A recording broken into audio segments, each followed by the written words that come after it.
सोचिए, एक ऐसा फौजी जिसने अपने जीवन का हर पल, हर सांस देश की सुरक्षा को समर्पित कर दिया, जिसने अपने दिमाग और बहादुरी से पाकिस्तान को घुटने टेकने पर मजबूर कर दिया, जिसने ढाका की गलियों में भारतीय तिरंगा फहराने में सबसे बड़ी भूमिका निभाई, वही इंसान कुछ सालों बाद अपने ही लोगों की नजरों में बागी बन गया। क्या वजह थी कि भारत माता का यह वीर सपूत अंत में अपने देश की गोलियों से छलनी होकर स्वर्ण मंदिर के भीतर गिर पड़ा? यह कहानी है जनरल शब्बेग सिंह की। 1924 में पंजाब के अमृतसर जिले के खियाला गांव में जन्मे शब्बेग सिंह भंगू जाट सिख परिवार से थे। उनके पूर्वज मेहताब सिंह वही शख्स थे जिन्होंने 1740 में स्वर्ण मंदिर की बेइज्जती करने वाले मस्सा रंगड़ का सिर कलम कर बदला लिया था। स्कूल में वे पढ़ाई में आगे रहते, खेलों में रिकॉर्ड तोड़ देते, फुटबॉल, हॉकी, एथलेटिक्स, हर जगह उनका जलवा था। उनके अंदर नेतृत्व की चिंगारी थी, एक कमांडर की आत्मा थी और उनका एक ही सपना था, फौज में जाकर देश की सेवा। 1942 में जब दुनिया दूसरे विश्व युद्ध की आग में जल रही थी, वे ब्रिटिश इंडियन आर्मी में भर्ती हुए और बर्मा मलाया मोर्चों पर लड़े। युद्ध के दौरान उन्होंने इंसानियत की मिसाल पेश की। जब उन्हें नेताजी सुभाष चंद्र बोस की आजाद हिंद फौज के अफसर प्रेम सहगल को पकड़ने के बाद गोली मारने का आदेश मिला तो उन्होंने ऐसा करने से इनकार कर दिया। भारत आजाद हुआ, दुनिया बदली, पर उनका जोश नहीं बदला। वे स्वतंत्र भारत की सेना में शामिल हुए और 1947, 1962, 1965 जैसे हर बड़े युद्ध में मोर्चा संभालते रहे। जब 1971 में बांग्लादेश मुक्ति संग्राम शुरू हुआ, उस समय वे ब्रिगेडियर थे और उन्हें ऐसा गुप्त मिशन दिया गया जो इतिहास बदलने वाला था। मुक्ति वाहिनी को खड़ा करना, दुश्मन को भीतर से तोड़ना और ढाका को भारत के सामने झुकाना।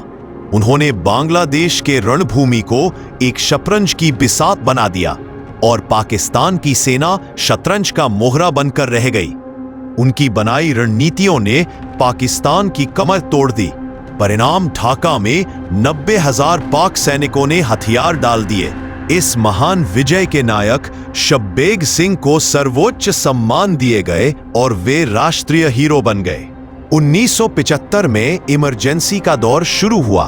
सरकार चाहती थी कि सेना जनता और जयप्रकाश नारायण जैसे नेताओं के आंदोलन को कुचल दे, मगर शब्बेग सिंह ने साफ कह दिया, सेना राजनीति की गुलाम नहीं है। हमारा काम सिर्फ देश की सीमाओं की रक्षा करना है, नागरिकों को डराना नहीं। सत्ता को यह हकीकत रास नहीं आई। नतीजा, उनके खिलाफ भ्रष्टाचार के झूठे केस बनाए गए। उन्हें बिना ओट मार्शल के सेना से निकाल दिया गया। उनकी पेंशन तक छीन ली गई। सोचिए, जिसके कारण भारत ने इतिहास की सबसे बड़ी सैन्य जीत हासिल की, उसी को अपमानित करके सम्मान छीन लिया गया। पंजाब उस समय उथल पुथल में था। अकाली दल आंदोलन चला रहा था और संत जरनैल सिंह भिंडरावाले एक तेज तर्रार नेता बनकर उभर रहे थे। अपमानित शब्बेग सिंह ने फैसला किया, अगर देश ने मुझे ठुकरा दिया है तो मैं अब अपने लोगों की लड़ाई लड़ूंगा। वह भिंडरावाले के साथ जुड़ गए। जीवन भर की सैन्य समझ अब एक नए मोर्चे पर इस्तेमाल होने लगी। उन्होंने अमृतसर के स्वर्ण मंदिर परिसर को एक किले में बदल दिया। हथियारों की पोजीशन, बंकरों की डिजाइन, फायरिंग एंगल्स, सैनिक मूवमेंट, सब उनकी रणनीतिक कला की उपज थी। सेना के लिए वे एक बुरा सपना बन चुके थे, क्योंकि वह शख्स जिसके दिमाग ने 1971 में पाकिस्तान को झुकाया था, अब भारतीय सेना के खिलाफ खड़ा था।